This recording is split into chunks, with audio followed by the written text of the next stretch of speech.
Welcome to King Silk Art. This is truly some of the most spectacular art that man has to offer. What you're seeing is this is all silk embroidered, and it comes from a province in China called Suzhou. And this art has been being done for over 2,000 years. There are families that were put there by the emperor to embroider his robes. What they do is they'll take all the silkworms, they put them in these baskets and feed them on mulberry leaves. Once the silkworms have matured, they spin into a cocoon. And here's an example of a cocoon stage. The cocoon itself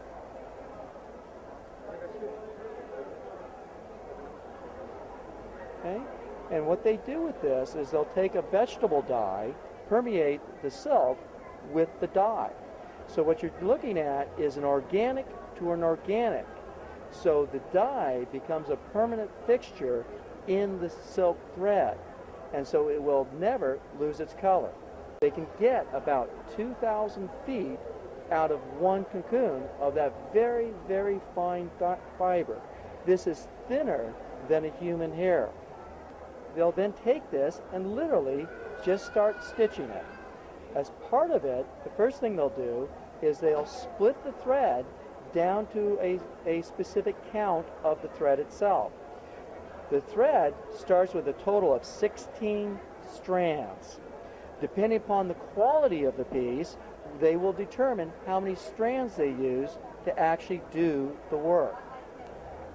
Something like this, like a tiger for example, these top quality pieces will take anywhere from months to years to complete.